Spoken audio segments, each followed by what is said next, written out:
หน้า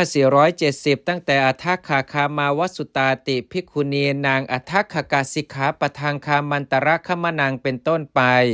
บาทคาถาว่าอัฏฐคาคามาวสุตาได้แก่อัฏฐคกสิกขาบทคามันตระคมนสิกขาบทและสิกขาบทว่าด้วยการที่ภิกษุณีผู้มีจิตกำหนัดรับของควรเคี้ยวจากมือของบุรุษผู้มีจิตกำหนัดของภิกษุณีทั้งหลายบาทคาถาว่าตละมัฏฐันจะสุทธิกาได้แก่ตละคาตกสิกขาบทชตุมัฏฐสิกขาบทและอุทธกสุทธิกาสิกขาบทสาธิยนะสิกขาบทบาทคาถาว่าวัดสังวุฒาจะโอวาทางได้แก่สิกขาบทที่ว่าวัดสังวุฒาฉะปัญจโยชนานิและสิกขาบทว่าด้วยการไม่ไปเพื่อโอวาทบาทคาถาว่านานุพันเทปวัตตินิงมีความว่า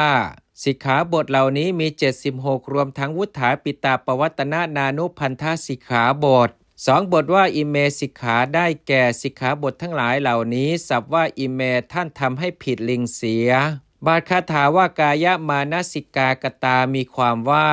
สิกขาบทเหล่านี้ท่านจัดเป็นสิกขาบทมีกายกับจิตเป็นสมมุติฐานบทว่าอทินนางนี้พึงทราบก่อนคำว่าอทินาทานหรือคำว่าทุติยปาราชิกเป็นสมมุติฐานใหญ่อันหนึ่งบทที่เหลือเป็นเช่นกับอทินาทานนั้นบรรดาบทเหล่านั้นบทว่าวิคหุตริงได้แก่มนุสสวิคหะสิกขาบทและอุตริมนุสสธรรมสิกขาบท2บทว่าทุตุนลาอัตตกามินางได้แก่ทุตุนลาวาจสิกขาบทและอัตตกามาปาริจริยสิกขาบท2บทว่าอโมลาอัญญภาคิยาได้แก่ทุตถโทสสิกขาบททั้ง2บทว่าอนิยตาทุติยิกาได้แก่อนิยตสิกขาบทที่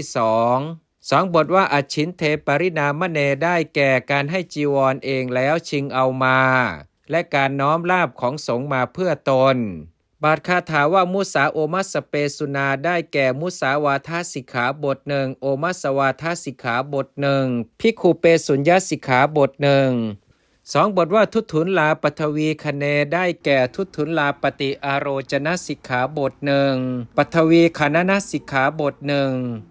บทว่าภูตังอัญญายะอุชเปได้แก่ภูตคามสิกขาบทอัญญวาทกสิกขาบทและอุชาปนกสิกขาบทบทว่านิกัตถนังสินจนันจะได้แก่วิหารโตนิกัตถนาสิกขาบทหนึ่งอุทธเกณตินาทิสินจนาสิกขาบทหนึ่ง